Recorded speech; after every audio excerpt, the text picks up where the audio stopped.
We are on agenda item 6A, which is going to be a City Council consideration item regarding our homeless strategic plan. And we're going to have a staff report presentation tonight by Ling Power, our Community Services Manager, and she'll have to put the podium down a little bit, maybe. Yeah, thank you. Okay. Good evening, Mayor Hoffmeister, members of council. I'm Ling Power, the Community Services Manager. I'm here tonight to provide introduction to the Homeless Strategic Plan Vision Statement and Draft Goals presentation.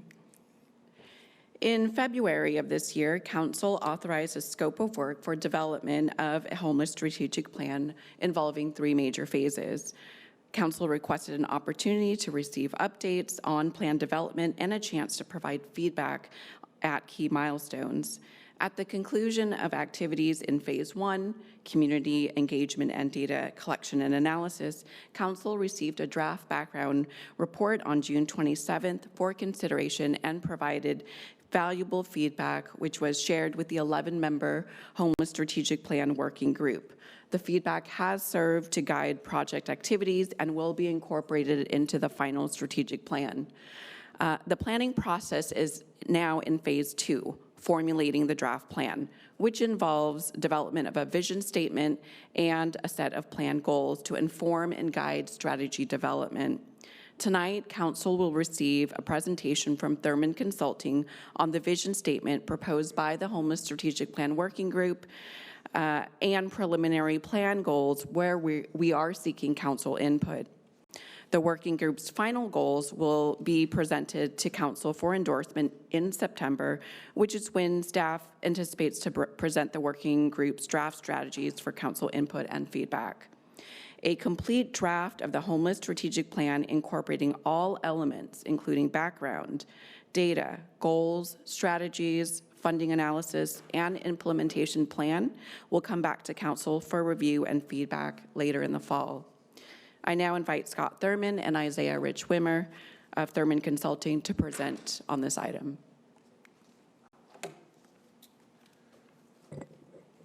Mayor and council members, thank you all for having us here today. Let me see if I can. All right, I'm not gonna. Is that good? That should be good. Okay.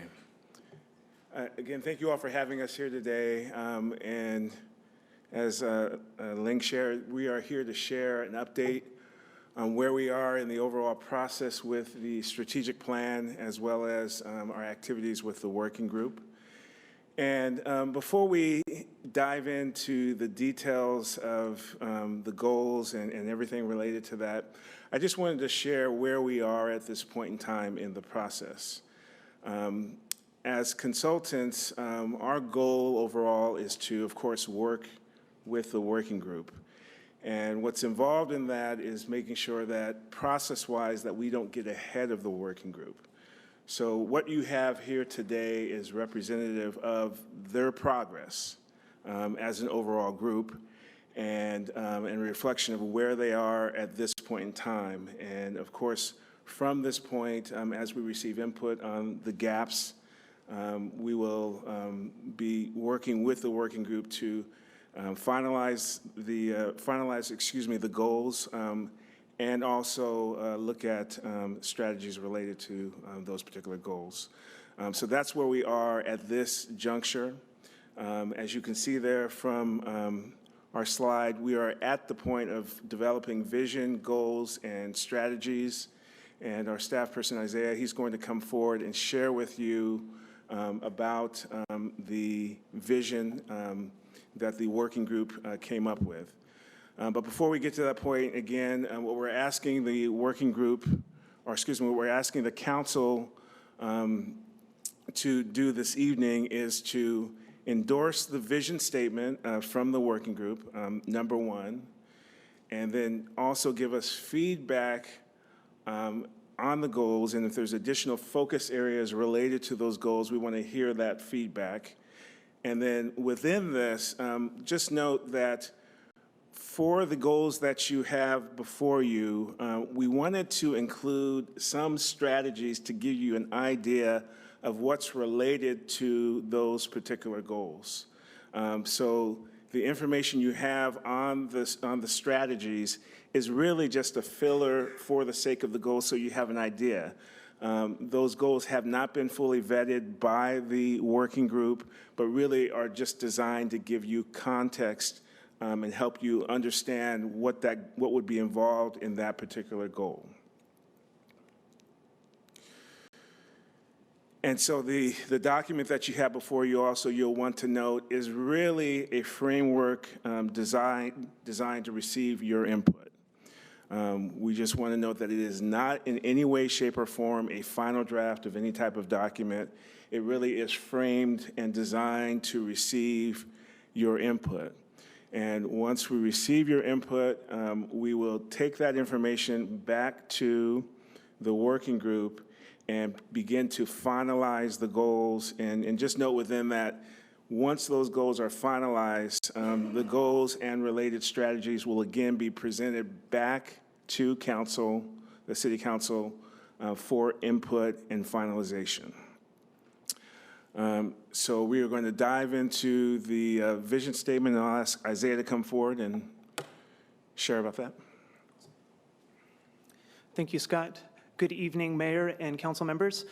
So just to give you a quick overview of what we'll be discussing, we're first going to discuss the vision statement, but then we will also go into discussion of the goals and, again, as Scott mentioned, the strategies that are just there as kind of a template to give you an idea moving forward.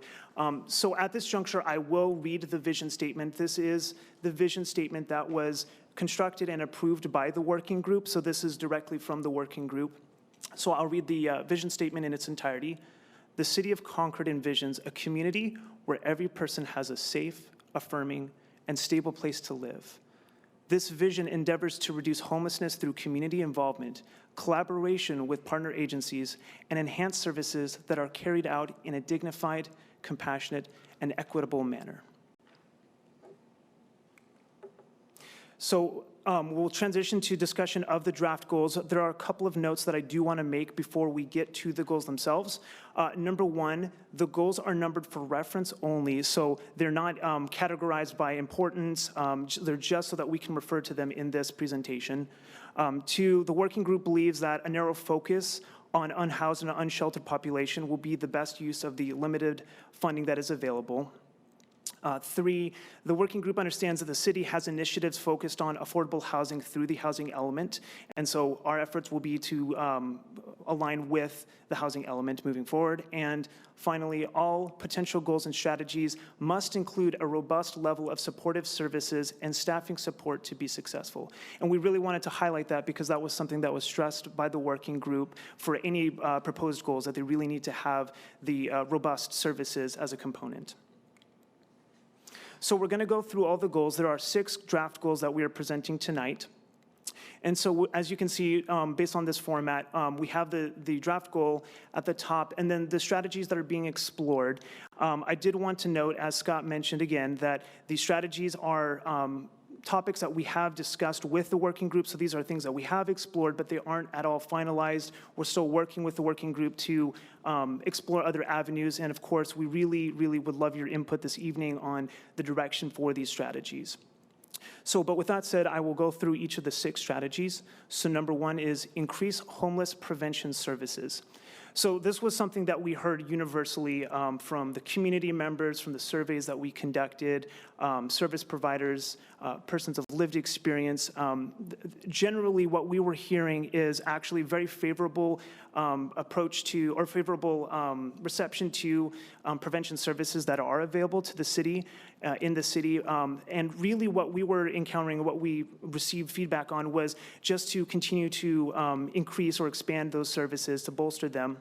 And so some of the strategies that we might look at within this draft goal is utility assistance, referral services, life skill classes, and that could be a possible component of these services, eviction prevention, and rental assistance. So again, that's just to give you an idea of the direction that we could go, but the overarching goal itself is just the increasing of homeless prevention services. Okay, draft goal 2, create a safe place for the unhoused to dwell. So within this goal, we had some really good, robust conversation with the working group, and so we're kind of strategizing some potential ideas. There's really two components that we're speaking to in this. One is more informational, which is with discussion with the community, we've experienced at different intervals where there's maybe confusion on where people are safely can camp or where they can park. So that's something that needs additional clarity from the community perspective so that they can support the city in those efforts.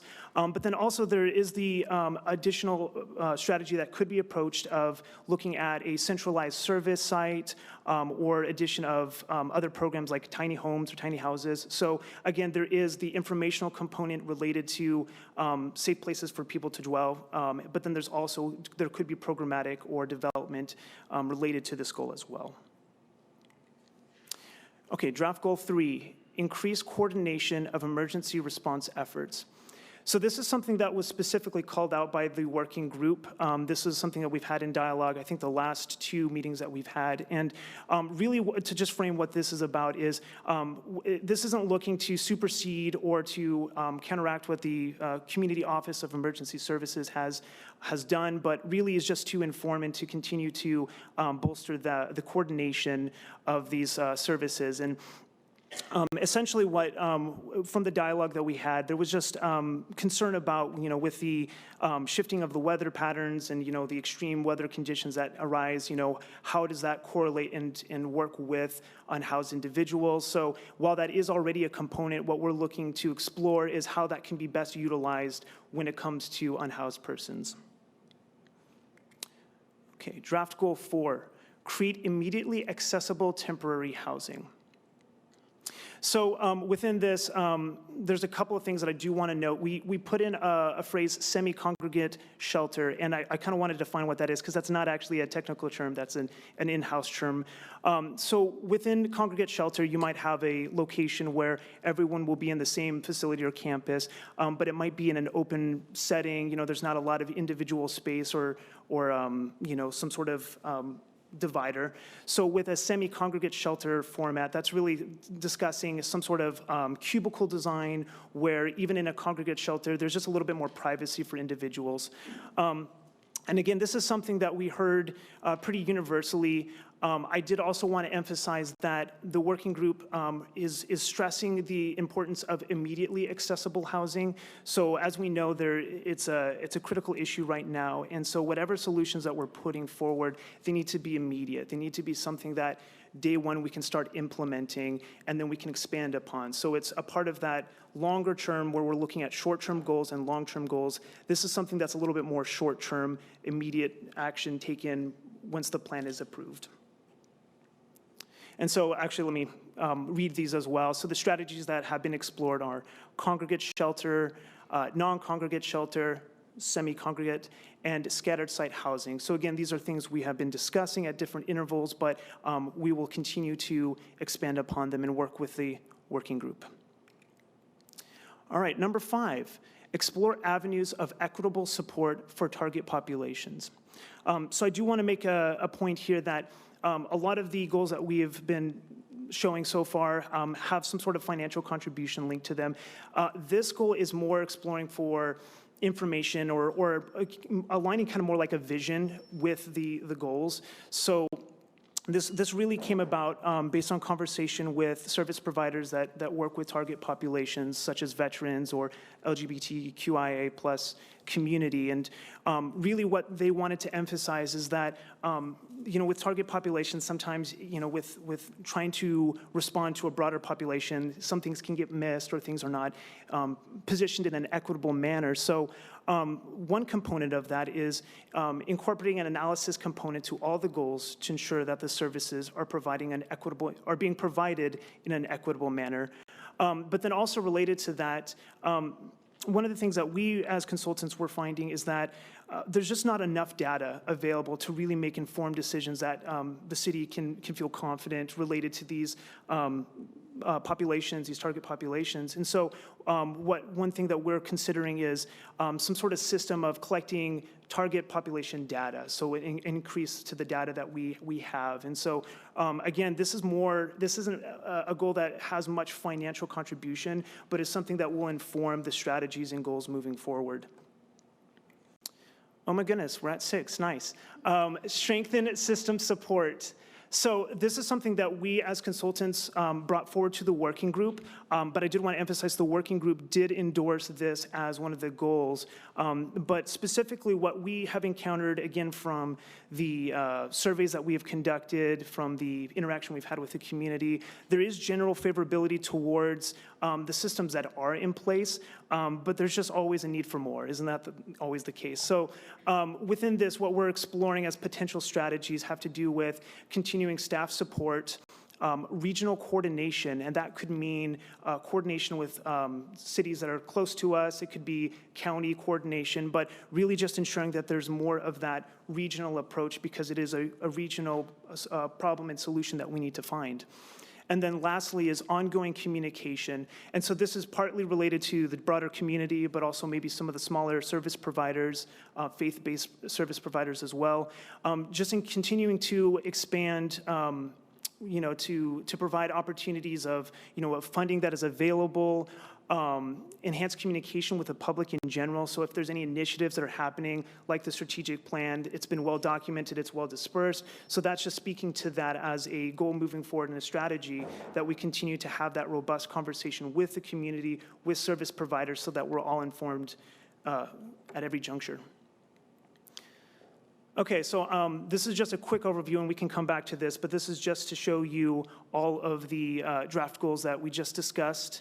I'll leave it up for a moment, but I did want to emphasize that, again, I know we've said it many times, these are the goals that the working group has put together.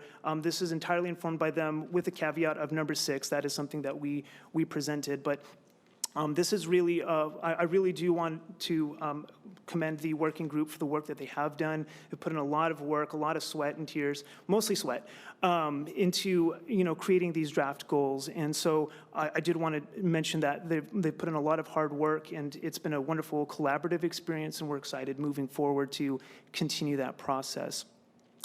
But I did also want to emphasize the next steps. We are under a very short timeline for the adoption and the publishing of the strategic plan. So I wanted to give you an idea of some of the upcoming dates so that you can just think about how quickly this timeline is coming and at what junctures we'll need input from the City Council as well. So after we are done here this evening, we're going to take all of the wonderful feedback that we get related to the goals and the strategies, and then we're going to take that back to the working group next week, and we'll continue to have that dialogue and refine those goals and strategies. And then we're going to bring those back, the goals to council, to have those endorsed, and then to also review the strategies. So that will be a good juncture to have a much more robust conversation of the strategies that are proposed, where the data that we're creating these strategies, where it's coming from, why these strategies we believe are successful. So that will be a good time to really get into a detailed discussion about the strategies. And then moving from there, once we get really good feedback as far as the strategies, goals, and vision, well, we actually have a pretty good rough draft of the strategic plan, and that's a great opportunity to come to the community and say, hey, this is where we're at, this is the next steps. And so we'll actually have 2 community meetings. One is going to be online, and one will be in person, where we will present the draft plan as it is, which is really just focusing on the vision, goals, and strategies. And so that will be an opportunity to get that feedback again, synthesize it, make our adjustments, and then we'll have a pretty robust and finalized plan that we can bring forward to City Council. There's 2 other notes that I want to make within this. We didn't get the opportunity to make some final adjustments to this slide. The first one is that you'll see that October 24th date for council meeting. We were informed that likely one council member will not be in attendance for that meeting, and so we're exploring the potential in September to actually have that final meeting to review the strategic plan. And I had one other one, but honestly, it'll come back to me, I'm sure, at a future juncture. But yeah, so that's just to give you an idea of some of the next steps. And again, you can see we're under a pretty short timeline. So I just wanted to emphasize that this is a really great opportunity to share with us what you see as gaps, as Scott has mentioned, or if there are things that you do like that you see and maybe you want them expanded or elaborated, please, share that with us tonight so that we can bring that to the working group. And so just to reiterate, November was the date for the council. It's in September. oh, I'm sorry, November. It's late. I'm going to go with that. So November, not September. So, yeah. Thank you, Scott. And so just to reiterate, what we're asking at this juncture from City Council is to endorse the vision statement from the working group, to provide feedback on the goals and additional focus areas the working group should consider, and then also to provide feedback for the types of strategies that the working group should consider under these draft preliminary goals. So again, we're asking for the endorsement of the vision statement, feedback for the goals and strategies with special emphasis on the goals at this juncture. Oh, my goodness. So thank you. That concludes our presentation. Okay. I will now turn it over to the chair, then the vice chair of the Homeless Strategic Work Group, and see if they would like to add any more to the information. Thank you. Thank you, Scott. Thank you, Isaiah and Scott and Lang. The whole team has been great to work with. It's been, I'm glad that we're here tonight, being able to pick up the ball and move to next steps. We're all very anxious. I know that part of what Scott, you were sharing with us is this is a reflection of where we are at this time. There are so many of us that want to be further and that are trying not to jump ahead. We've got, ideas flowing in from all different angles, suggestions. Lots of people are talking to a lot of different people and trying to, scope out different strategies that'll work. But it's really important for us to hear from the whole council tonight.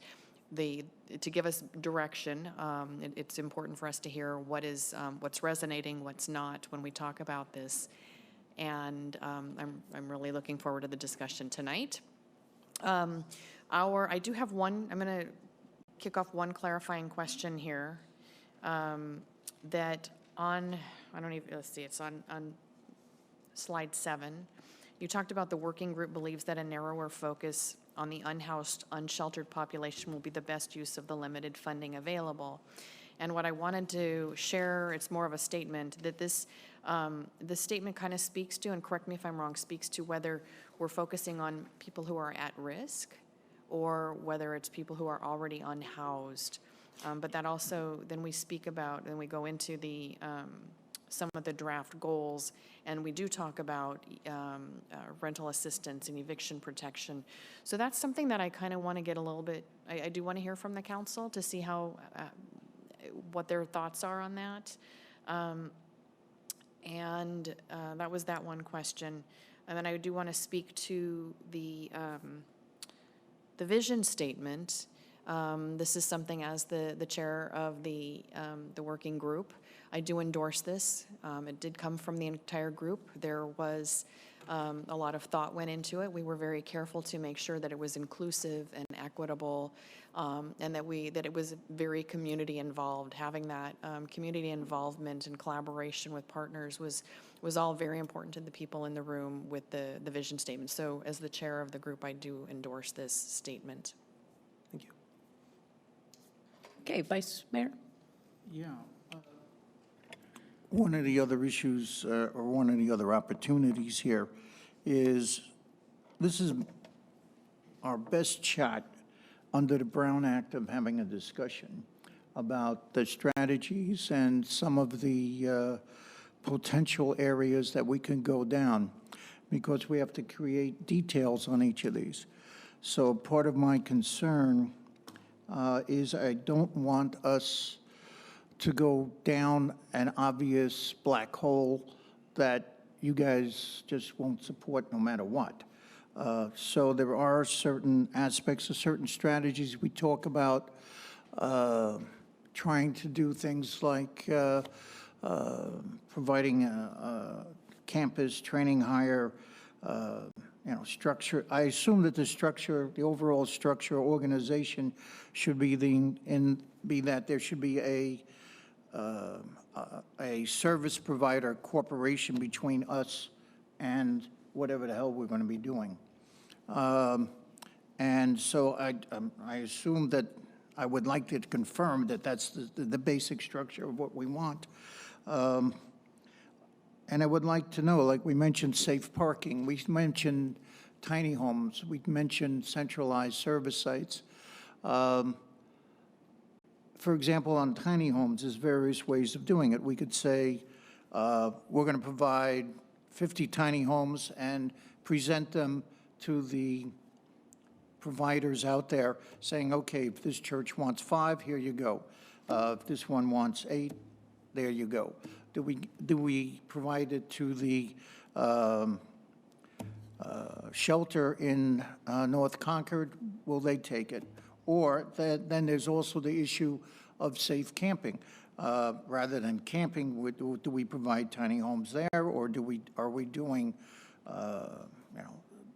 how much money are we going to spend, and are we going? Is it our concept? Is it a concept acceptable that we will support a safe camping site somewhere, which we know, I don't think we have any land ourselves, but the idea is to go out and say, okay, you've got 15 to 30 residents, you have to give us an RFP, tell us how much it is, you have to go out and secure the land, that kind of structure. Also, the idea of, we talk about, we have a portion of our population that are, the best way to describe it is the working poor. They are working, but they're still homeless. Do we take an approach to them like we did in the ARPA money, where we say, we're going to put so much money aside so to provide bridge loans or bridge vouchers to pay for moving that population directly into housing? And the other issues are, how are we going to deal with the, what's called the issue of wet versus dry residents? There's a lot of discussion of a dry resident. In other words, we're going to focus on the sober, the mentally functional. I won't say mental illness. We all have a lot of mental illness in our community, but in the homeless section, it's dysfunctional addiction, dysfunctional mental illness. I mean, we've got plenty of people who go to work every morning at 9 and then come home at 5 and knock off 6 beers or 12 beers or a Dewar's and a sake, whatever. But the group we have to deal with the dysfunctional side. Do we focus our efforts on, number one, those who want to be helped and can be helped? And second, do we do those who can be helped that maybe don't want to right now but can be? And how are we going to approach the hardcore that doesn't want to be done? Or are we going to say, let's concentrate on group one? These are all the kind of questions that lead to different approaches that the working group needs to confirm. If we're not going to deal with a target population like the veterans or the LGBT, then we need to know that. Are we going to deal with safe parking? Are we going to deal with training? We have a group that we believe can be taken from their current unemployed situation, get them into an employed situation. But again, where are we going to go? So this is, if there's any places, let me put it this way, is there any place where you don't want us to go? And then there was one thing that never hit this list, and I hope I'm not speaking out of turn for my chair. That's never stopped you before. That's true, it's never stopped me, but I'm just hoping I haven't. I'm not doing it in advance. And that is, what is our relationship with our business people in terms of what is our policy in the encountering of the individuals that are causing disruptions or whatever? How are we going to deal with this? Are we going to say, okay, we're not going to have anyone sleeping on the street in front of a store, end of story? Are we going to say, we're not going to have people parking their cars in our parks? We're not going to have camping in the park. We are not going to allow encampments in areas to grow very quickly. Are we going to endorse and push our legislatures I found out recently that the idea of the care courts are not going to help us. All right? And community courts are not going to help us. So we have to think in terms of our strategy is not only all the good things we want to do, but let's put our big boy pants on and say, okay, what are we going to accept? And what are we not going to accept? And we need to state it, because our businesses need to know, and the boys in blue need to know, and actually our residents want to know. I mean, what are we going to put up with and what aren't we going to be put up with? So there you go. That would be my little spiel. Okay. And I'm still awake. Thank you. Councilmember Aliano. Thank you, Mayor. This is a lot of information. And the question I have for you is, you're asking us to respond to some specific matters. How detailed has the working group gotten into each item? Like, for example, right now on the TV you have, on the PowerPoint you have number 2, you have centralized services site. Well, that sounds great, but how detailed have you talked about that? Because there's a lot of nuances that come along with all those things, and I just don't want to say, oh yeah, all that sounds great, and I have no clue what's coming back. Absolutely. So if I can respond specifically to that and to your question in general. So with the centralized service site, that is something that has come up both with our discussions and interviews with service providers. And there's a lot of directions that were suggested with service providers, but there was some sort of interest in that. It was something that came up in different wording, but with the community meetings that we had, some sort of location where people could go. And it kind of relates maybe partially to, a safe place to dwell, and which is, why it's the association there. But it's kind of more of a larger component, that item specifically. So you're right, with centralized service site, that would need a much more robust discussion.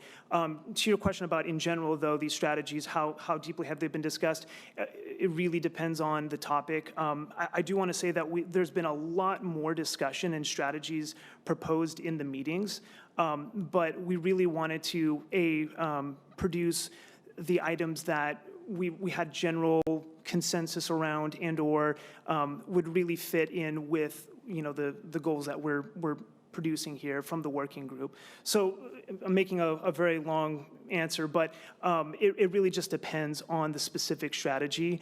Some items have had a lot of discussion, some have been mentioned a couple of times, and we just didn't include them, but they might be viable strategies.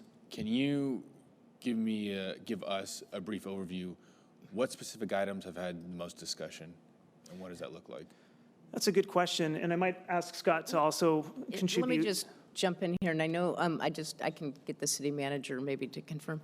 My understanding is tonight that there's been some discussion of the strategies. You've tried to identify the ones that seem to have, I guess, the broadest interest by the working group. You've put it up there. There hasn't been any detailed analysis or work feedback back to the working group on those strategies, because you're trying to get kind of a reaction from the council. If there's something on there that you don't want us to explore, Yes. we're not going to waste our time going to find out a lot about it, and you're kind of doing a check-in, as I understood with this, before you ended up spending a lot of resources to further explore that idea. So really tonight was the vision statement, the broader goals, and if we're okay with those, and then within those goals, the strategies, if there's something on there that we think is just a non-starter, let you know. And if there's something that's been missed that we think is something you should look into, to put it on the list. Am I capturing what you're looking for tonight from us? Let me just jump in here. Yes, in a sense. Okay. Let's take the one that's on the screen. For example, create a safe place for the unhoused to dwell. There are some strategies that are listed. They're broad, and they're not all the same. So if you throw out that goal, then we don't really talk about any of those strategies. While some of those strategies may have some merit. So I would like to see us wrap up with like initial questions, but then maybe tackle each, 1, 2, 3, 4, 5, 6. The goals. As a group, talk about each goal and talk about like the strategies that might have shown up on the slide as an example, and just to see what resonates. But I'm wondering if anyone else wants to jump in here. The only thing I'd add is let's ensure we get a decision on the vision statement as well.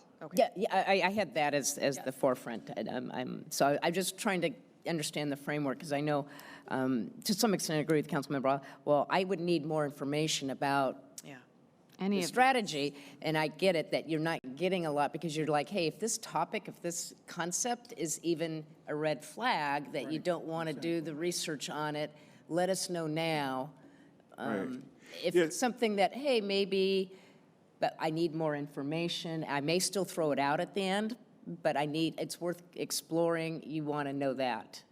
Correct. Process-wise, the way that it worked with the working group is they put together the goals, and it was a full stop on discussion on the strategies. Even though there had been some discussion on the strategies, it was stop, let's get the council's input, and then resume that discussion once we have some framework from the council.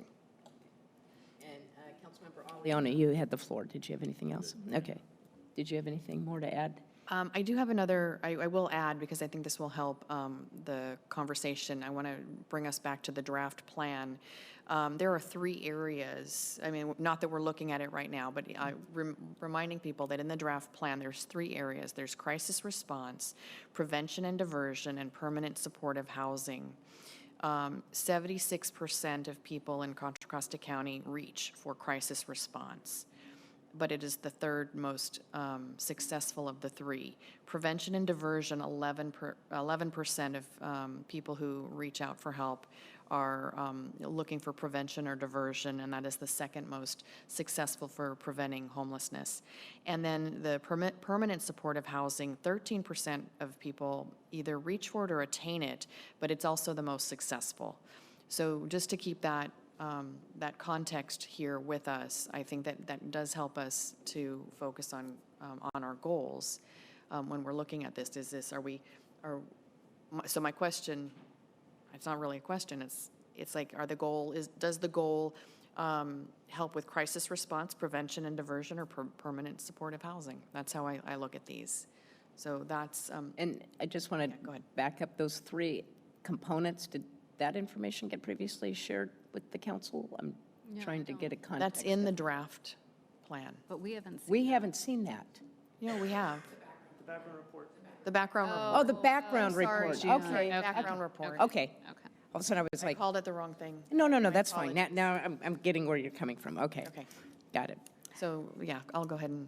Okay. And then I had Councilmember Olbringer. Thank you. So there is a lot of information, but there's a lot of information missing. And so I was a little surprised when I got the staff report on Friday, and I was like, this is it. But I understand now through this conversation. But I will just say right now, back in June when we talked about this, I thought that, and I'm sorry if I wasn't clearer, but even for you to come tonight and say, you know, hey, would you consider any of these strategies under the draft goals number 2? What I was looking for was, have any of these worked and had success anywhere? Because we shouldn't even be considering them if we can't point to the fact that they have moved the needle and helped people. And what I would say is some of these strategies, I know I monitor for my day job what's going on across the state. And some of these strategies, cities and counties are moving away from. And so that's why I'm a little surprised as I'm looking here that these are being proposed, because I don't feel like I have enough information to even say, yeah, go explore it, because I don't have an example of how these have been helpful. Because Well, I took this maybe a little bit differently. I took this as things that they would like to go get that more information on that you're talking about, Councilmember Olbringer. And should they look at all 3 of these, or is there something on there that's just a red flag off the top of your head? But if you're saying, I looked at like centralized services site, safe camping, safe parking area. They're saying that they would like to explore all 3 of those, get more information on it, and in that information that they get, one of them may drop out for exactly the statement Okay, you're reading. Okay, so the point is, okay. If but there's one of these that you just don't think the consultant should get information about and share it back with the working group, let them know now, because then they won't bother getting the background. But if everything seems plausible, you're like, well, I would like more information on all of that, then that's fine too. Well, I guess I would challenge you to come back with something, because I have my own thoughts based on my own research and knowledge, but I also do not want to, I guess what I would say is if the working group has put the time and energy into identifying these options, then I don't want to eliminate anything based on what I think I know. I would like that to be ground truthed by, you know, because we're paying the consultant team to do this. I feel like we're being put in a challenging situation as council members who don't have the benefit of participating in the work group. I don't have as much information as I need to even, I don't feel qualified to point out one of these strategies and say yes or no. So that's what I'm struggling with this evening. But I can go back to the vision. I can do that. And I had a question about the vision statement. So it looks like you're talking about, you know, community involvement, collaboration with partner agencies, and enhanced services that are carried out in a dignified, compassionate, and equitable manner. So that all sounds fine, but when it says collaboration with partner agencies, do you mean enhanced collaboration? Because I think we are already working, right, with other, it's not just the city of Concord alone. And then I'm also curious about enhanced services. You know, what does that mean? And are we, to Vice Mayor Berson's point, you were asking, well, how much are we going to spend? I'm curious about the conversation in the work group, because we've got $5.2 million, which admittedly is not much to address this. So I mean, is the approach, hey, we'll shoot for the moon and then we'll bring it down to what we are able to afford? Because I don't know, whenever I see, you know, collaboration with partner agencies, it almost jumped out to me as we're not collaborating right now, and I'm hoping that we are with the county at least, for goodness sake. If I can, And maybe we're not. Yeah, I guess I interpreted a little bit differently on the vision statement, Vice Mayor Brisson. okay, a couple of things. Number one, because of the Brown Act, all right, we can't discuss with you other than now. And you're getting your And so- feedback. Right, so if you actually have information that this doesn't work, that doesn't work, this doesn't work, tell us now. No, I'd like these folks to do the research. They're the But the- professionals. I thought you were saying you already I am had- saying, based on what I read every day in newspapers across the state, there are certain strategies being proposed that cities and counties are moving away from. Okay, With that so- said, I would like to give the benefit of the doubt Okay. and honor the work of the working group. Okay, and I right, guess the second- consultant, the way I understood it, is they don't want to waste their time if you have information and you Right. think that that's And I going to be a can't talk to you non-starter, and they otherwise. come back and say, we think it's good, and you say, well, I've done this research on my own, and I think it's Right. not a good idea.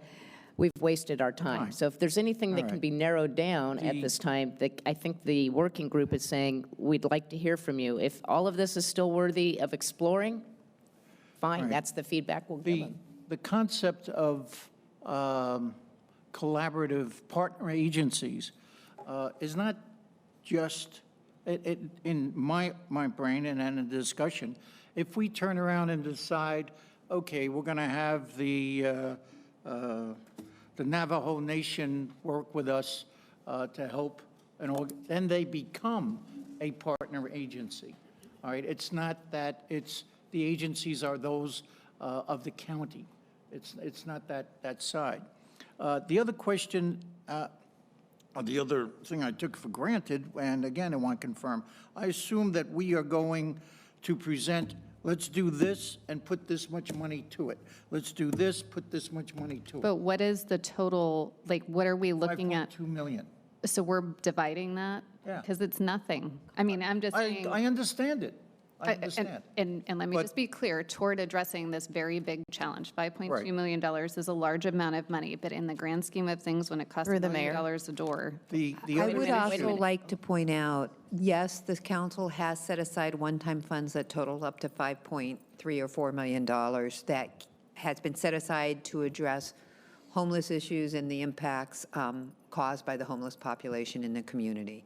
And council will ultimately have to decide where those money go, based probably primarily on this homeless strategic plan. But remember, you're also talking about what do you want to potentially receive grants and further other ideas and not rely just on the money that the city of Concord has available, but you want to define what role the city of Concord should be playing in this very, very difficult national, state, region, county, and city of Concord problem.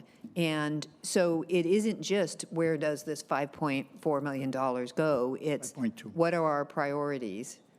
And what are we focusing on? And with our limited resources, what grants are we going after? If you guys know you want to create X, and we don't have enough money to create X, but we know that's your number one goal, we're going to start trying to find those grants. Yes, one of the other aspects is, to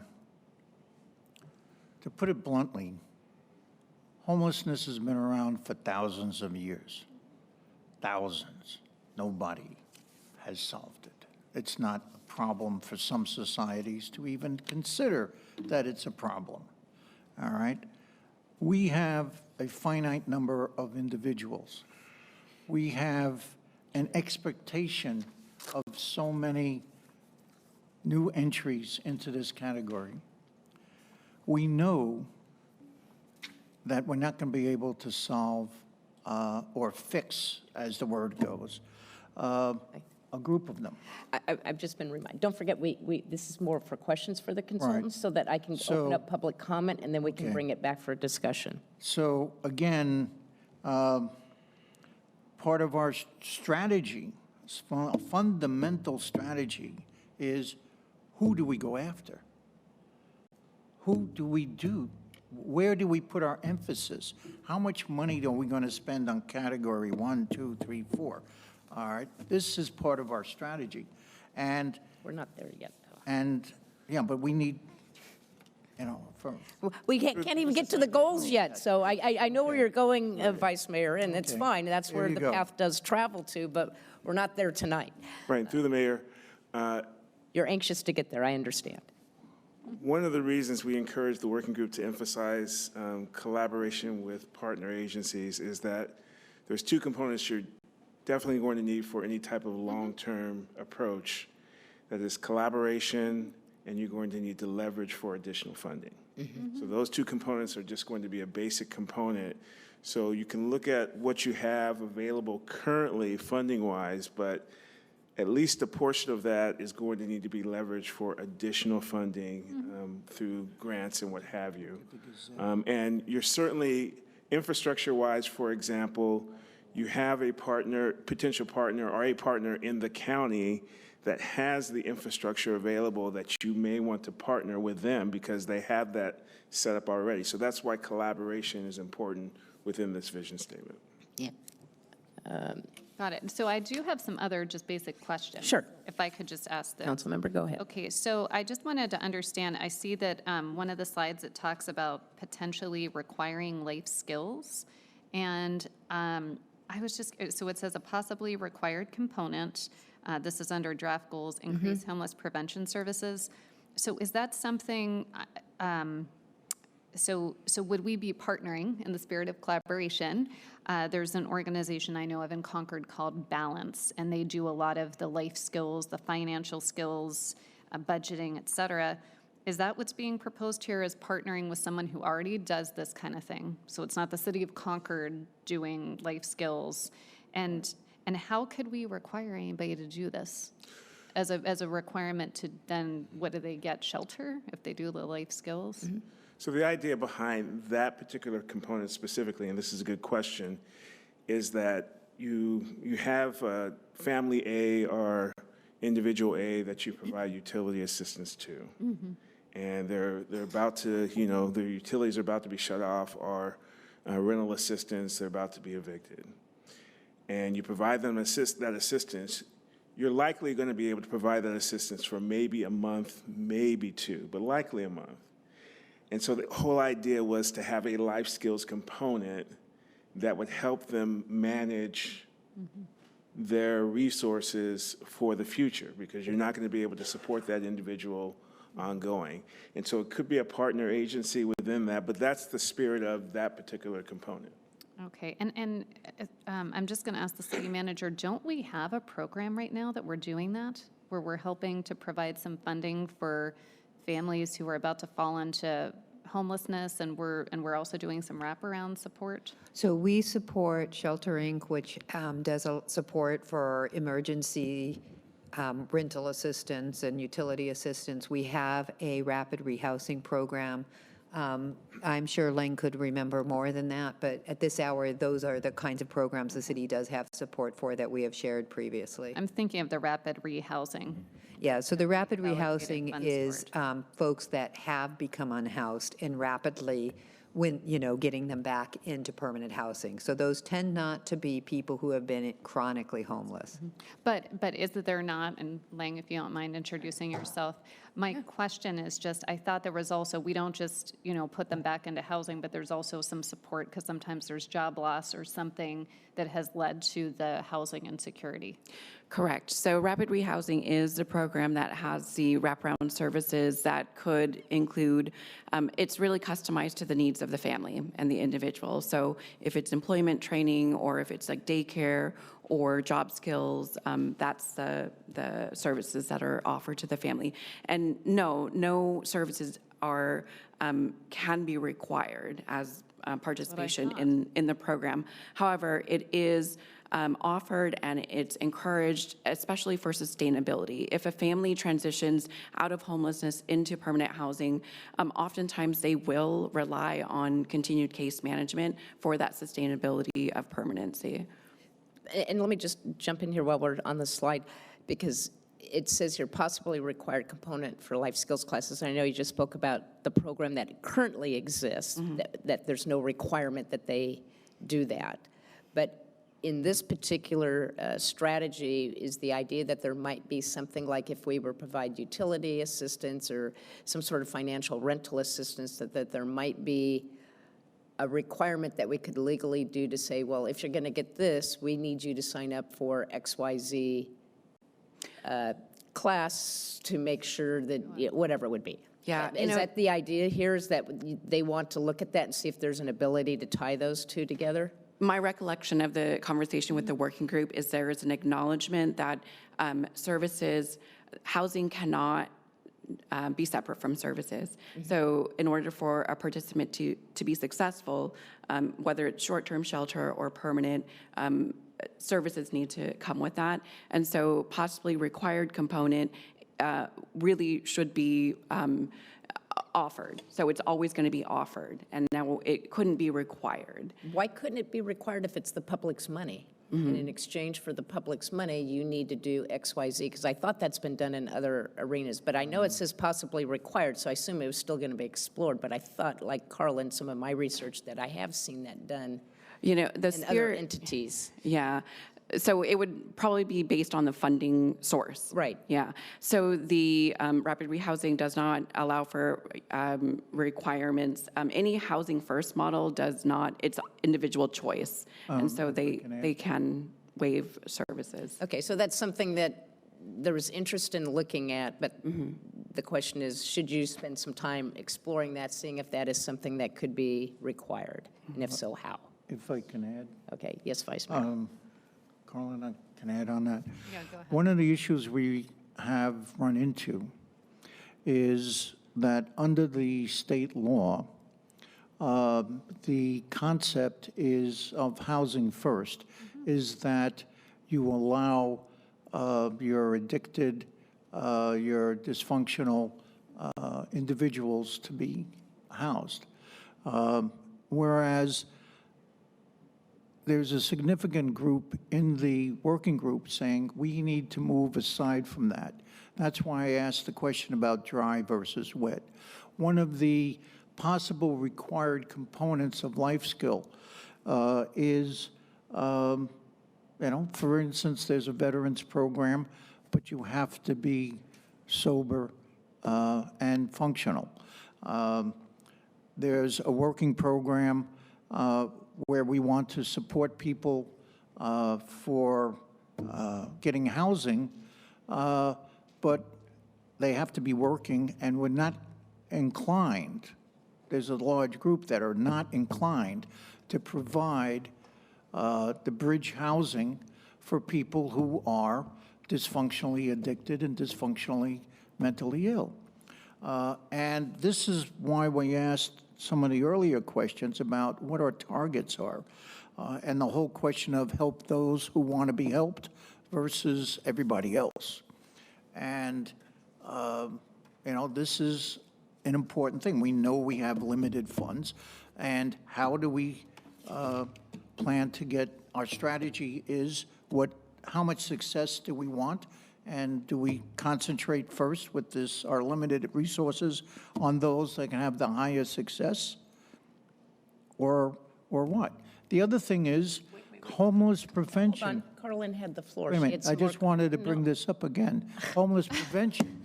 Excuse me, Vice Mayor, hold on. Councilmember Albringer had the floor for some questions, so you're getting off into a tangent. Thank you. So a great discussion for later. Thank you. Okay, so I'm looking at, and this is my final question at this time. So could you go through with each of these? So under draft goals number 4, create immediately accessible temporary housing. You've got congregate shelter, non-congregate, semi-congregate, and scattered site housing. And what I'm trying to understand, I don't know like what scattered site housing is, for example. Sure.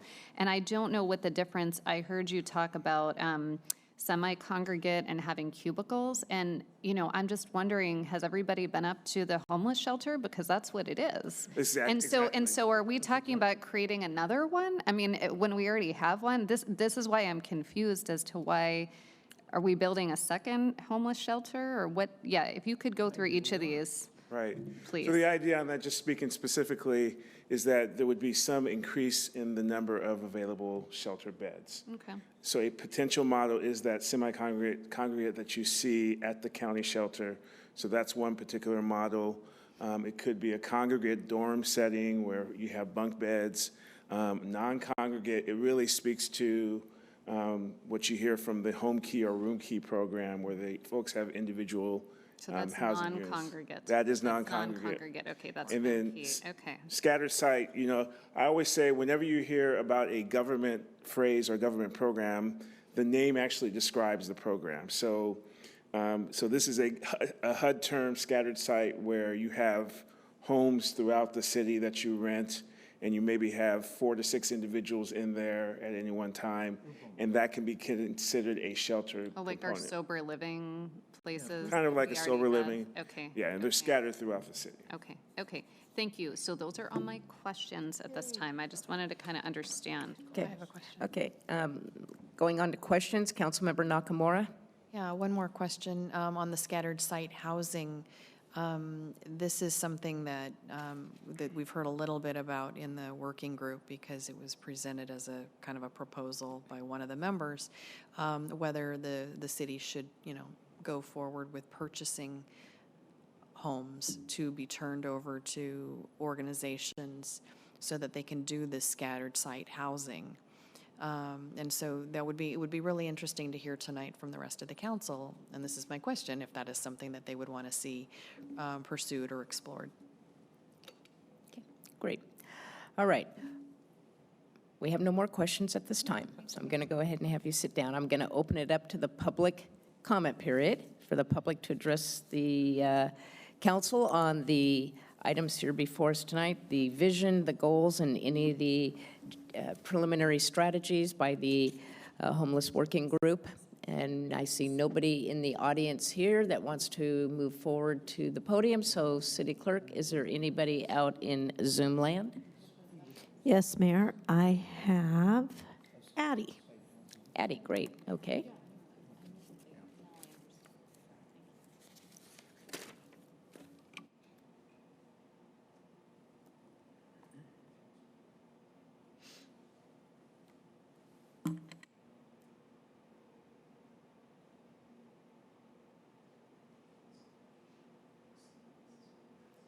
Hello, council members. Adi Olvera, she, her, hers, in Overinger's district. I want to start off by thanking the consultants who have done a great job facilitating the Housing Strategic Working Plan group. It's been exciting to see the engagement in this group, except for one meeting where I expressed to them how disappointed I was. But other than that, I think they are excellent and really trying to move this group together cohesively. The one thing that I have to comment is that for the goals, I never got the impression that item 1 was the top priority.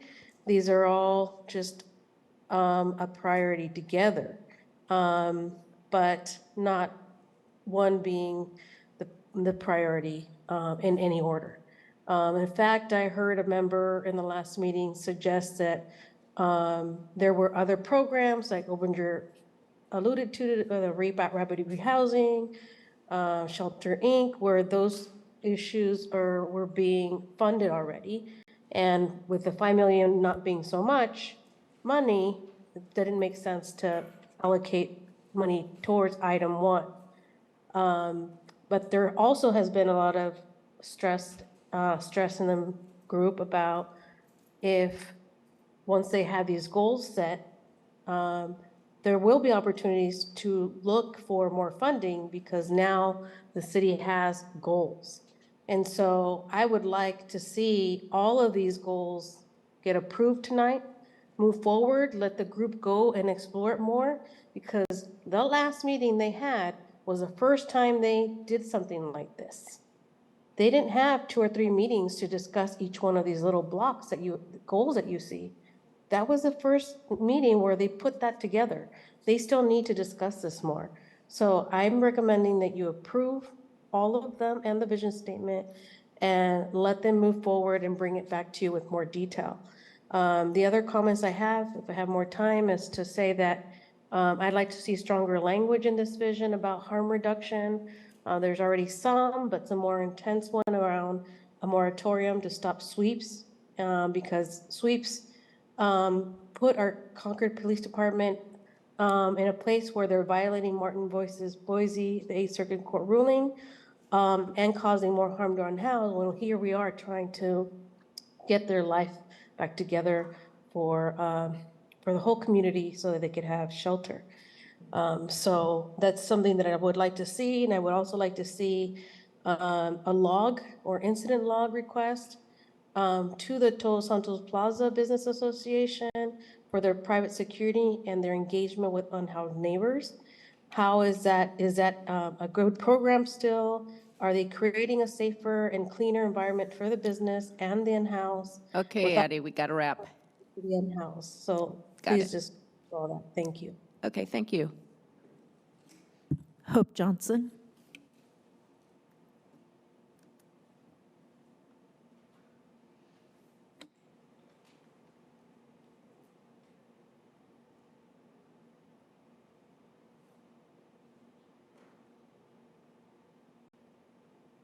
Hope Johnson, Concord resident. I know this is a very difficult subject matter, and it sounds like you guys have done a lot of work.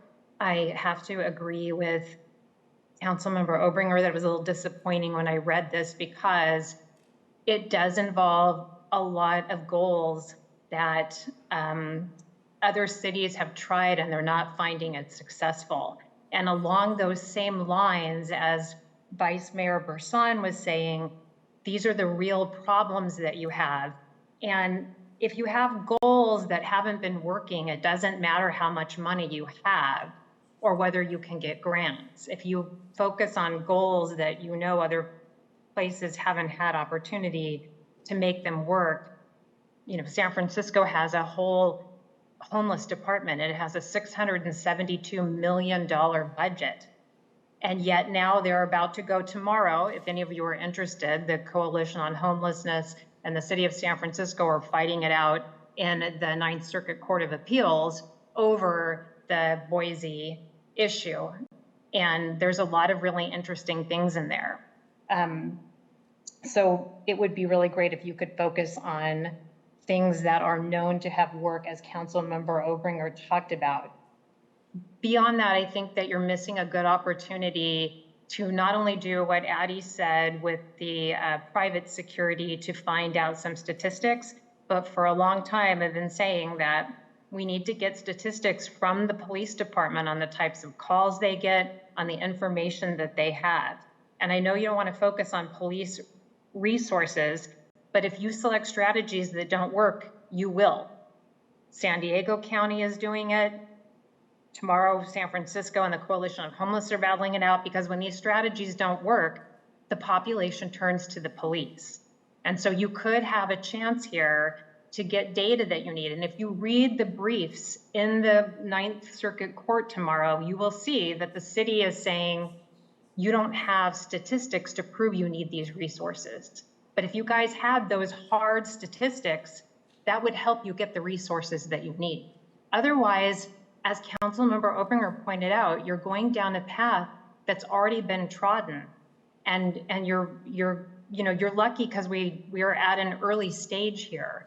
But if they haven't worked before, you may not be so lucky. So if you have some way of incorporating getting those statistics, it will benefit you in the long run. And we don't have those opportunities very often. Thank you. Thank you, Hope. Anybody else, City Clerk?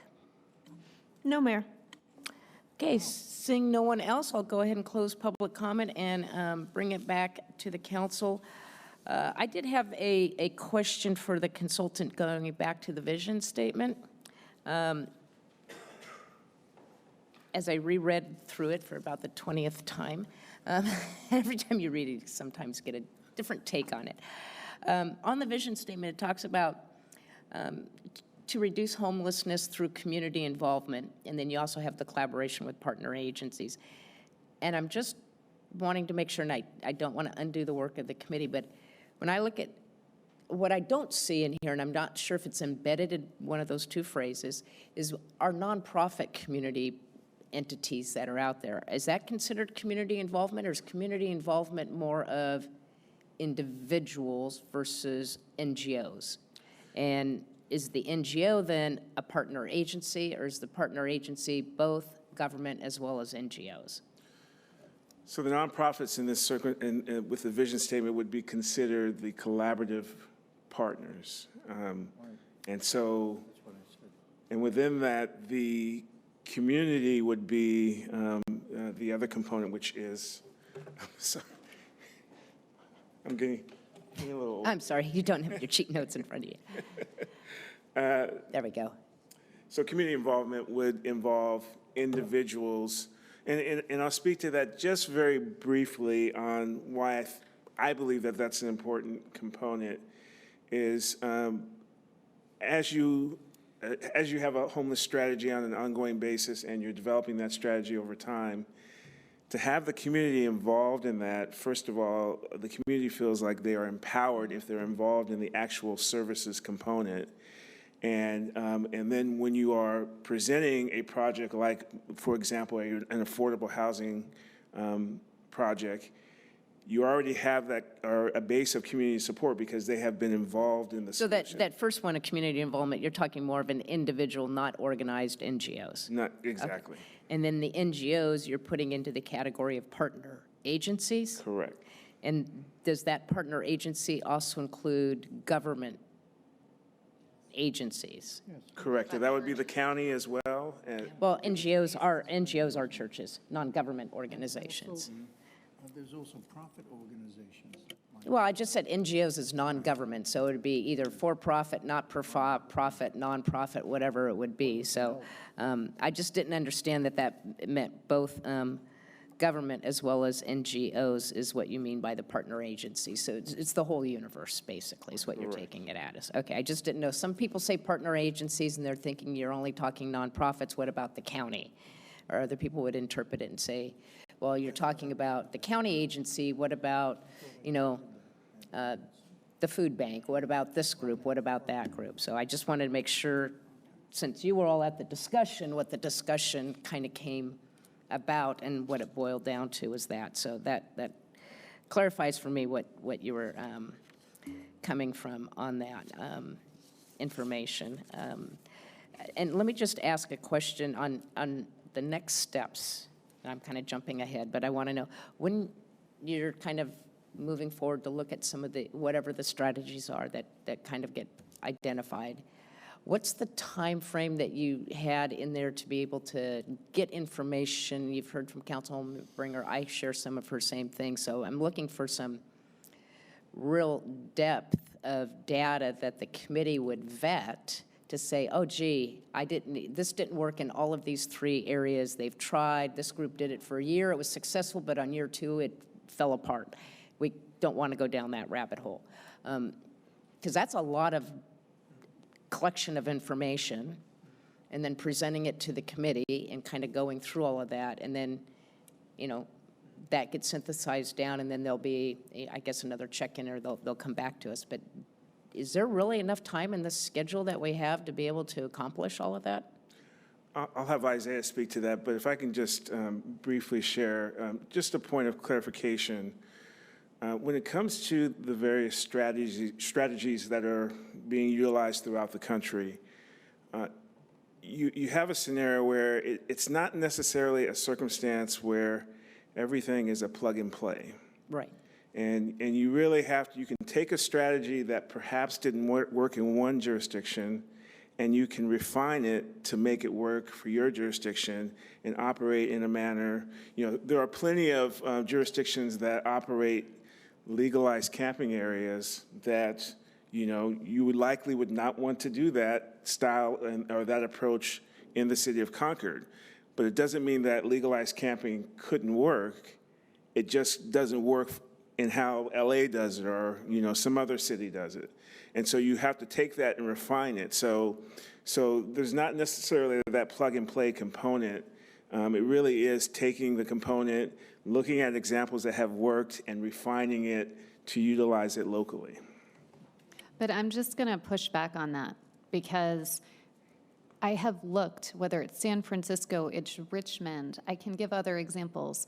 They have done that, San Jose, and now, I'm using the safe parking as an example, and they're trying to move away from it. So that what I'm looking for is, an example of how it works and how it, where it's been successful, and in particular, how it has basically reduced. We're starting with population X, knowing that it fluctuates, right?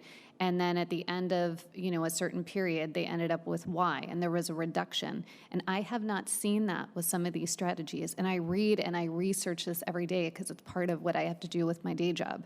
And I'm looking for the answers too. But, that's my expectation. If I am at the end of the day going to vote and say, yes, I approve this strategy, I'm going to spend taxpayer dollars on this, and I'm going to tell the community that there's going to be a measurable positive outcome, I'm looking for that research from the consultant group to tell me. And so what I think I'm hearing you say is you could find any example and make a recommendation how it could work in Concord, but I'm looking for something Yes, proven. something proven, and maybe it's just with a specific population. Maybe Strategy X only has worked in San Antonio with veterans, and that's okay, right? Maybe it doesn't work with everybody. But that's what I'm looking for, is something that I can take to the community and say, I'm going to move the needle because I know that this is going to work.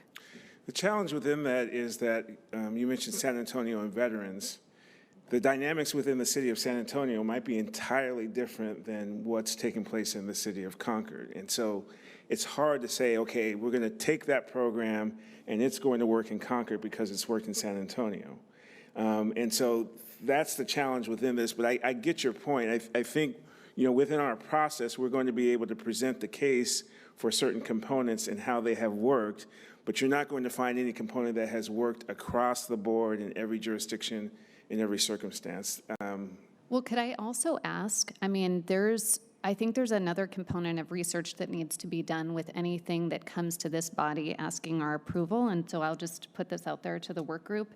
If something is being proposed, whether it's safe encampment, safe parking, there does need to be feedback. If you're identifying a location, there needs to be buy-in from the neighbors, and that's really important too. And so that's another thing where maybe XYZ strategy won't work in one part of town, but it'll work with another. But that's another thing where I don't want this council to be put in the position where we're imposing something on the neighbors and they're finding out about it for the first time when the council's approving a strategy here. So that's another component of the research that I think is very important. And I would like to add in here, so for instance, let's say that the working group did recommend a safe camping location, or just safe camping should be supported, or safe parking should be supported. The actual work to figure out where that gets done and how that gets done would come later. It would not be in this plan, because that is a whole effort in its own right. But there's no point in biting off that effort if council isn't going to support that effort.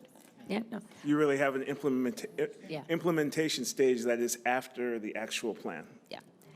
Well, Sorry, if I could jump in just for a quick second. I do really hear where you're coming from, and the ultimate goal is we want to put forward strategies and goals that are going to work, we can look back and say, wow, we have the data to prove that this was successful.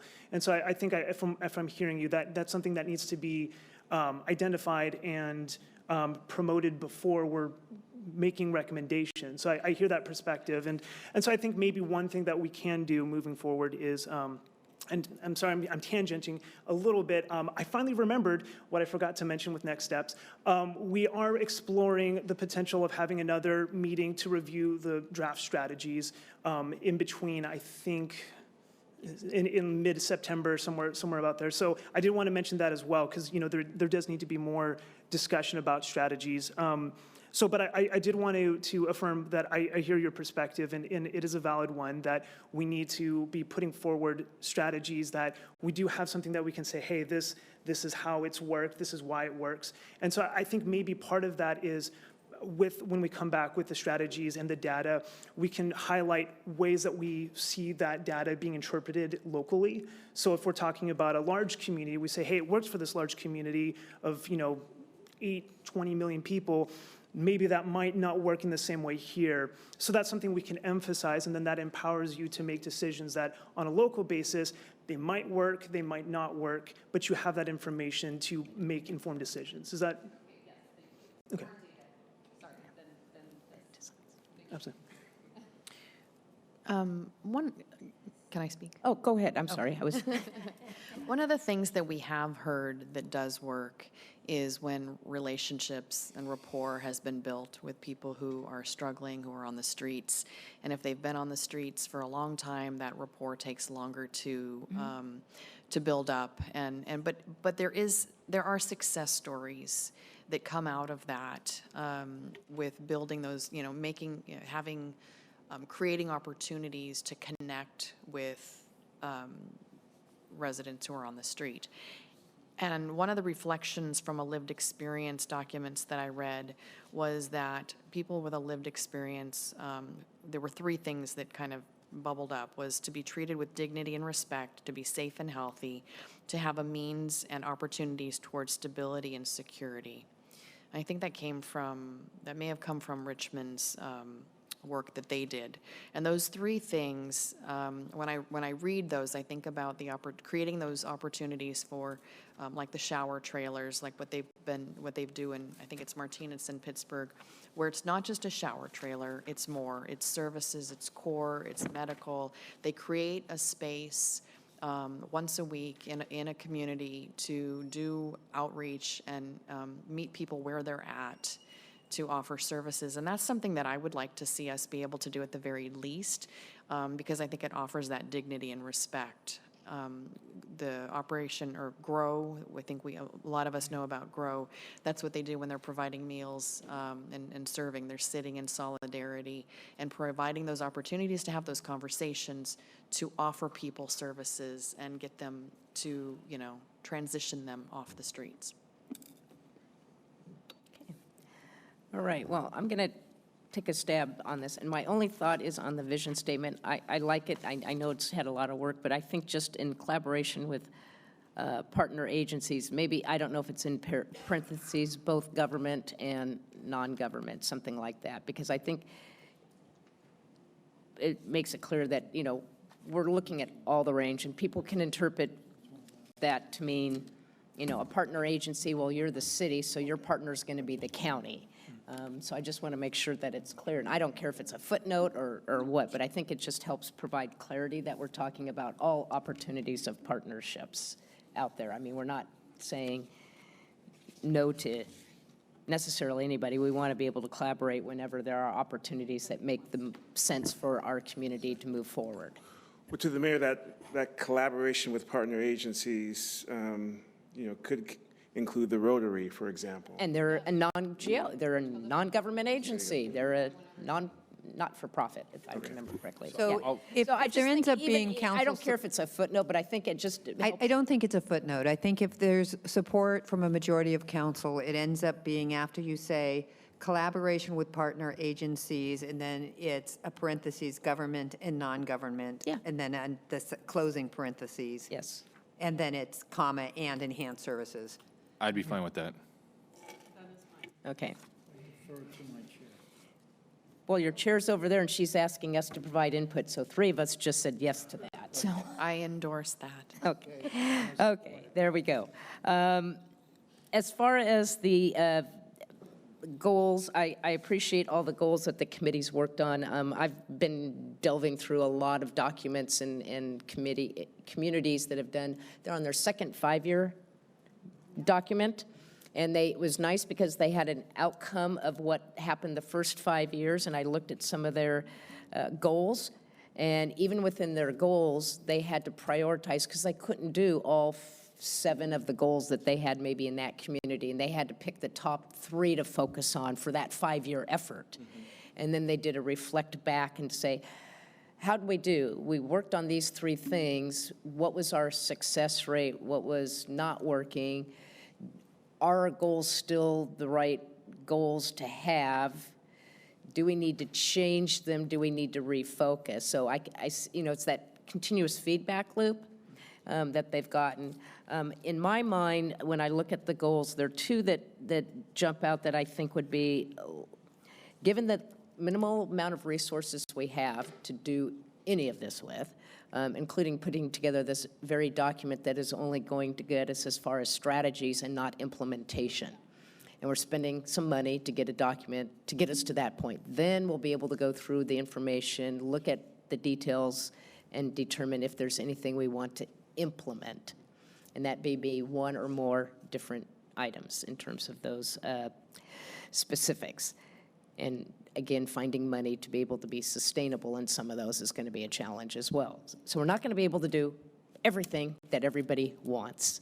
And then I agree with Councilmember Nakamura. There's permanent supportive housing, preventative and diversion, and crisis response. Those are kind of the 3 big buckets. And I'm looking at the goals and trying to figure out, where do you want to be with what you're doing? And the ones that I think will come out, it's not that I want to throw anything off the list, but I think there's a couple that are they're further down the list for me as far as a focus. And that's the a safe place for the unhoused to dwell, the safe parking area, the safe camping area, centralized service site. That's a little lower down, even though these are all equal. If you were to tell me, you've got 6 here, you can only pick 4, that would drop off my list. Because I don't think that's the long-term solution. And I think I'm getting back to where Councilmember Albringer and even, it's like, you've got crisis response. That's a crisis response strategy. It doesn't solve the problem. It doesn't get them into supportive housing. It doesn't get, diversion. It doesn't get, to where they can get back on their feet. That's a crisis response. And that gets back to the vice mayors. What do? We can do a little bit for, the real hardcore, very difficult to reach homeless, or can we do some stuff for those that are able to want to get help now, or, and are ready for the help? Do we focus on that group and then try to figure out still what to do with the long-term chronic homeless that have drug addictions and mental health issues? And, those are going to be the ones you're going to reach out to 20, 30, 40 times before they may say yes. But I think with the limited resources, the supportive housing, the diversion, I think you still have to do crisis response, because as Councilmember Nakamura said, you don't know when that 4th knock on the door is going to be to somebody saying, okay, I've hit rock bottom, I want help. But do you put a high focus on that?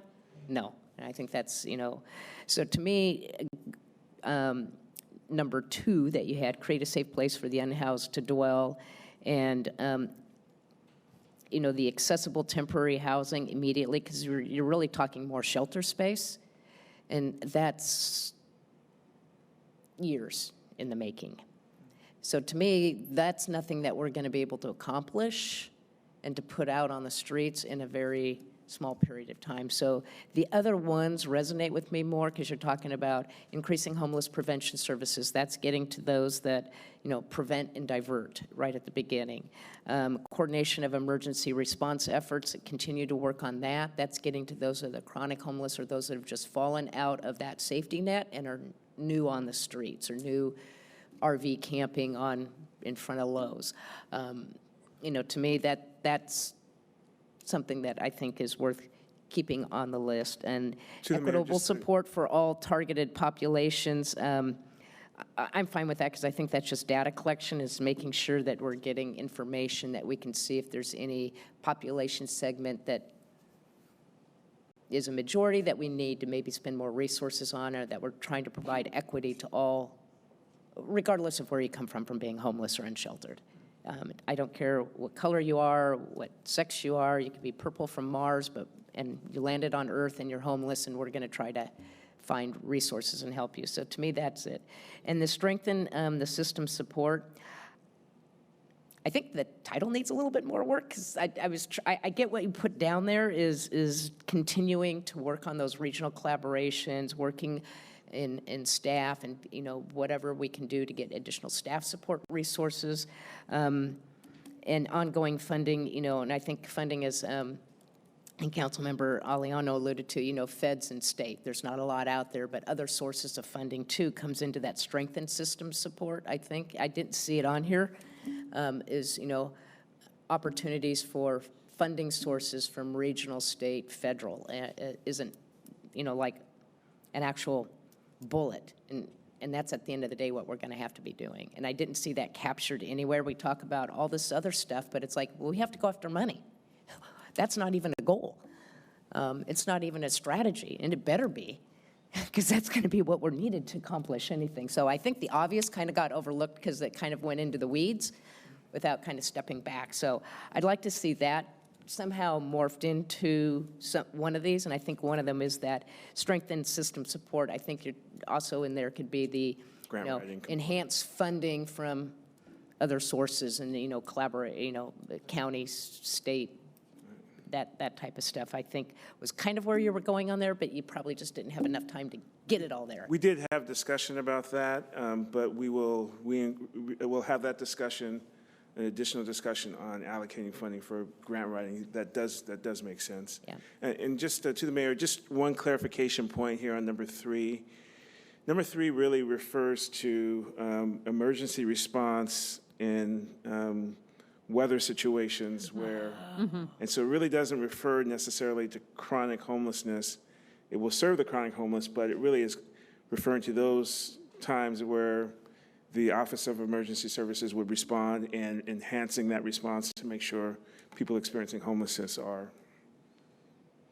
So just a clarification Okay, from I where the get work. it. It's basically what just happened down in LA when they had the OES come out with the homelessness and making sure they were out of harm's way for the tropical storm that came in. So that type of stuff.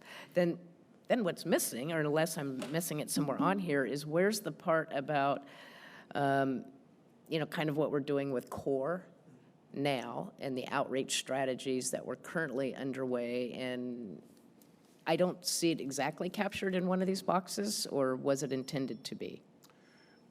That was not one of the components that the working group came up with as an emphasis. So let me ask the committee member, chair, that's on the working group, was it intended that this was adding to what we're already doing, or because we already support CORE, we're already doing some other strategies, so I'm trying to figure out what we're already doing. Is that supposed to fit into one of these boxes, or this is throw out what we're doing and we want to focus on these? We are not throwing out what we're doing. If anything, we are expanding on it. One thing that has come up is the loss of our MET person, because the county can't support that. So that has come up in the conversations, and somehow getting that back would be, a way to strengthen system support. So that falls on under number 6. And I do want to add on number 3, it's not necessarily to support OES, because OES has certain parameters when it's activated. This would be like, okay, OES isn't responding yet, but we still have people who are, sleeping in rivers because their tents are rolling down. So this came out of conversations that were had early in the year during the January storms, and then the OES system finally did get activated and beds were opened up. But there was still some time there when, having a pop-up something, there were people in the community that were like, we need a pop-up. Then it may be that the goal is not stated correctly for what the intent of the group is, because this says emergency response, and to me, given what's stated here, it is when a declared emergency response is triggered, or just before, but that is imminent. But some of those conditions that happened in January is, hey, we had a lot of rain, it didn't trigger any emergency response, it was just going to be a lot of wet, cold rain for 5 or 6 days, oh well. So that's, Correct. I think, what you're trying to address, is those situations that If I can don't add- fall to the level of an OES being triggered, where they're going to do something proactively to open up shelter space and do all this other stuff. Right. But it's bad weather. But I will add, though, that when there were enough phone calls that I made to learn how that would happen on a moment's notice, it did come down to, even if you had volunteers who were willing and able to take that on, they needed to be Red Cross trained Oh, yeah. in order to do something like that. And there were other things that needed to fall into place. But having a volunteer organization say, yeah, we would take that on, but knowing what that looks like and having the experience and the qualifications and it was also a matter of having the gear, the tents, the dry sleeping bags, and a location as well. Okay. And Vice Mayor Brisson, you had something to add on that? Yeah, I just wanted to emphasize that this is something that they talked about putting under our control, not waiting for the feds, the county, or anyone else. We could turn around and say, boom, I want 20 units deployed. Sure, we can argue about who's going to push that button and what the criteria, but no doubt it would come down to the city manager, as the CEO of the operation. But the whole point was not to wait You know, if we're spending our money to create this capability, it's going to be under our push-button control. Okay, well, that's not what number 3 says, so Well, that's maybe what it says to me. It doesn't at all, but that's okay. So I think maybe that one needs more work and discussion by the group. Now that I understand you're looking for something proactive that would not be exactly trigger the county OES response, but that could be set up as a dry weather pop-up location for those inclement time periods or super cold time periods. Kind of like the armory was done when it was really cold, when we had access to that. So I get where you're coming from on that. Anyway, so like I said, I'm fine with the vision statement. I think the goals, you know, what the words are in the broad categories are fine. I'm not real warm and fuzzy on number, 2 and 4, because I think those are just going to be challenges that we can't really meet. If somebody wants to get more information about how that, I mean, like Councilmember Albringer, I've done, you know, research on this and seen, you know, the cities that set up safe camping sites, and then the next thing I know is I go back to find out how they're going, and then I see they've quietly dismantled their safe camping site, and now they've done something else and morphed the folks over into some sort of other transitional housing, or some people have said, I don't want anything, I can't live under rules, I'm back out. And I know that's a challenge because that gets back into, you know, the permanent supportive housing, the prevention, diversion, and crisis response. When you kind of talk about the 3 categories, and, you know, listening to some of the community input that was at some of those sessions is, you know, some real challenges. If you get to congregate shelters, you have a lot of people who don't like to be with other people. Yeah. And they don't know that, and they may be very rational and say, yes, I want to go there, I need to get out, I need to get in a place that's got air conditioning or out of the weather, and they basically have a meltdown because it's a panic attack because they're not used to being inside with 4 walls and other people. Or, like we found during the pandemic, we put people in a hotel thinking we were helping them, and they slept outside the door of the hotel. Their dog was inside and having a very nice room, and, you know, we got a pet friendly, had the dog in there, but the individual couldn't be in a room. They couldn't be, it was like a claustrophobic panic attack over them because they've been outside for so long. So I look at some of that and I'm going, if we come up with permanent housing solutions, we're not going to be able to help that group. That group requires a much longer mental health supportive system to transition them very slowly over a long period of time. So we've got limited resources. And it's kind of like, I don't know the demographic of the homeless population in our community to know what percentage is the likelihood that could take advantage and maybe either not become homeless, that are on the brink of being homeless, or are homeless and can be maybe brought back up. And then there's, you know, as the council, vice mayor said, you know, what do you do with those that you really just can't help? Or can't help in the period of time that you have, or they don't want the help right now, and more than likely don't want the help. You know, dealing with the people that don't want the help right now, I think that, to me, that's a lower priority. Absolutely. And I would want to focus resources on those that are needing the help or at risk of becoming homelessness. And so that's where items, you know, kind of 2 and 4 don't resonate with me so much as maybe accomplishing that, because I think the other items possibly could. So that's kind of where I'm coming from on this, and I'll kick it over to Councilmember Aliano, who's been nice and quiet already. Thanks, Mayor. Thank you all for putting in the work on this. Where I'm at this moment is I support the working group's recommendation with the vision statement and Mayor Hoffmeister's inclusion of the parentheses of government and non-government NGO organizations.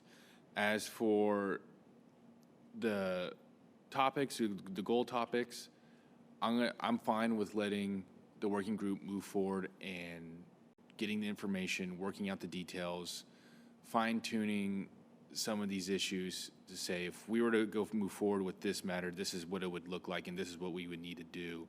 And this is kind of the dollar sign next to that in order to accomplish that, with the facts behind it, if it would actually work.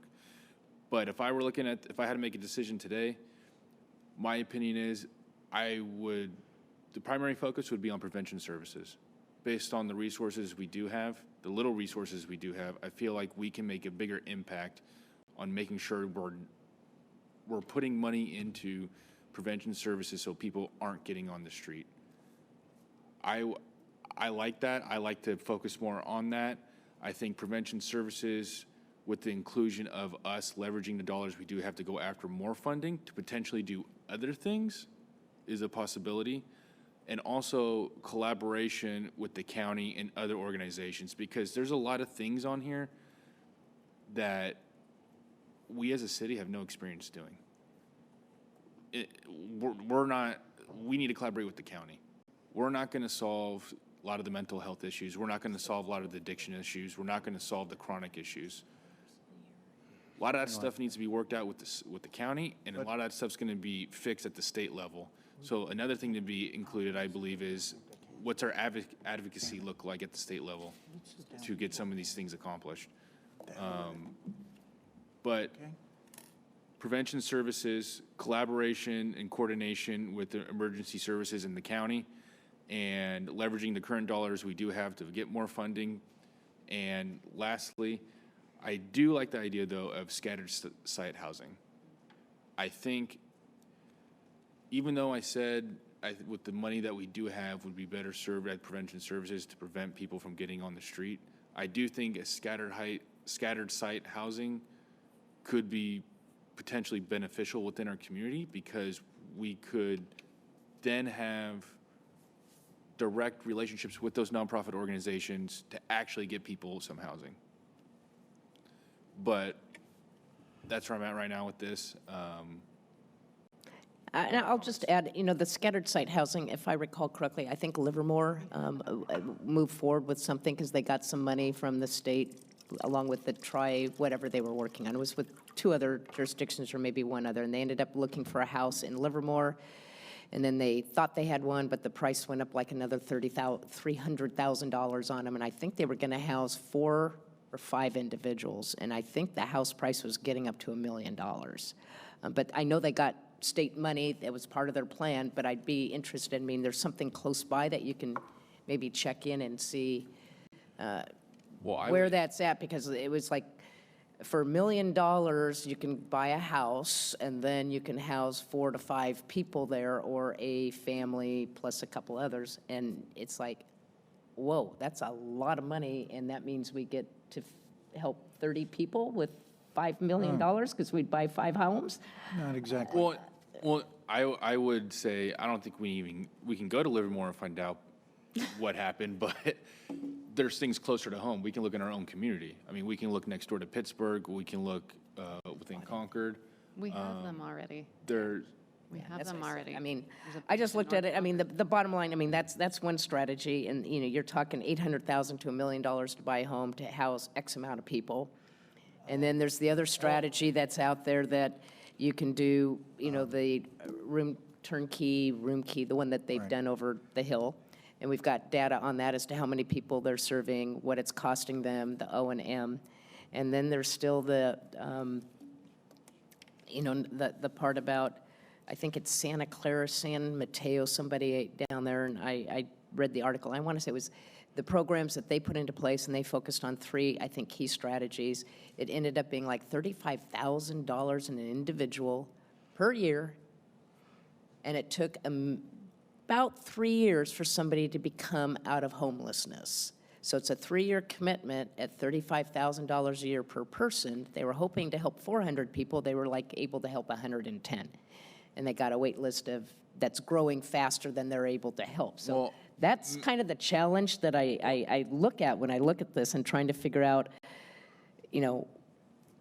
what's the limited money with the most people that we can help to either combination of stopping them from falling into homelessness and those that we can help move out of homelessness.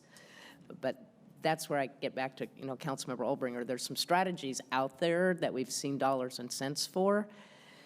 And I'm not, necessarily saying shove everything off the list. I just gave you my 4 highest priority ones, and the other 2 are a little lower down on the list. And Councilmember Aliano had them all on this list, and he's interested in scattered site housing. But I think it's going to come down to dollars and cents, what can be done, what's been effective and successful.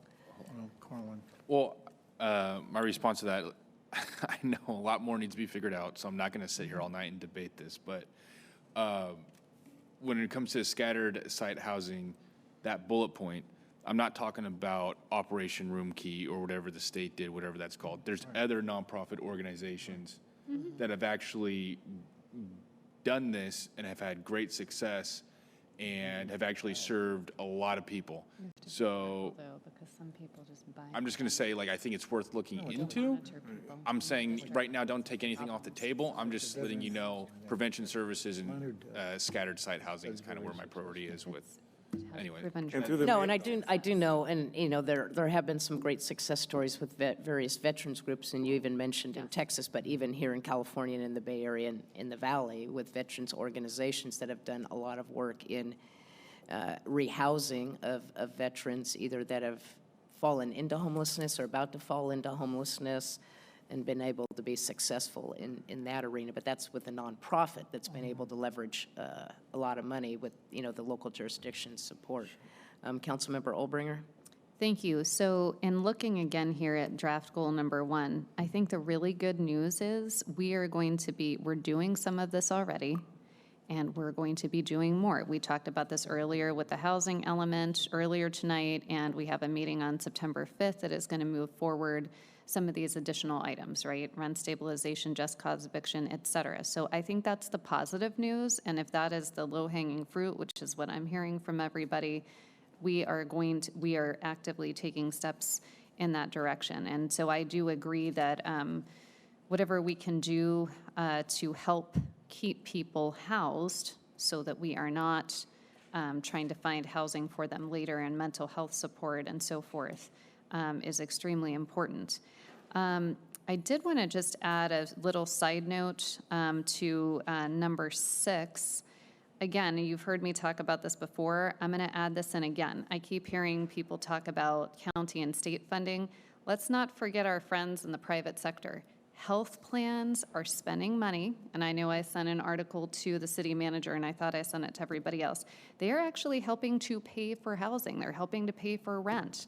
They are doing this. It's part of their Medi-Cal and Cal-AIM work. Let us not forget them. Let us engage with them. I don't know what. Yes, well, some of them, yes, many of them are not for profit, or even if they are for profit, they're still doing it. There's some health plans that are for profit, some that are not. So let's explore them both. And then even banks. Like, I've had some interesting conversations lately where they realize they need to get into this space too. So let us be creative. Whenever we say partners, it should not just be government. And speaking of partners, I really appreciate Councilmember Aliano bringing up advocacy. I think this is very important. And this is a key time, okay, because there's all these people, as we all know, running for Senate, running for Assembly, running for supervisor in District 5 where the homeless shelter is located. And I've been looking. These people want to represent Concord. I've been reading their information. Not one person is talking about homelessness. This is the most important issue. So I want to challenge my colleagues, and I want to challenge the public, and I'll do the same thing. When I interact with any of these people, I'm going to be very clear that if they want my vote or my support, I need to know what their game plan is to help us, because we have been left on our own as cities trying to deal with this challenge whenever we don't have the resources to do it, right? We are not set up. We do not have behavioral health support. We do not have a public health, and we are trying to do this. So you hear my frustration, but I challenge us all because we're going to be talking to all those people, and we need to hold them accountable. So those are and my last thought. I just want to be very clear. I've asked a lot of questions tonight, but I want to say thank you to my 2 colleagues who have been working very hard on this, as well as the consulting team. I know that this is very challenging, and as we talked about in our pre-interview, I don't expect miracles. I understand. If somebody had solved this already, we'd all be following that same pattern. So I do want to let you know that I very much appreciate all the work that you're doing, that Lang is doing, that the community and the work group is doing. And so again, while I do have some reservations that I've expressed about, you know, some of the proposed solutions, what I'm going to do is let the work group and the consultancy explore further and then come back to us with more information. We've had a very robust conversation, and I thank everybody who's really deeply engaging in this work. And let me just ask you, without getting into the bullet strategies, because I know that's where you were diving into the details, but is of the 6 goals, I think we've checked off on the vision statement, of the 6 goals, is there anything there in the goals that strikes you as being a problem that you have concerns about, or are you okay with them continuing doing their work around those goals? So like I said, I mean, number 2, like I said, I have concerns about Okay.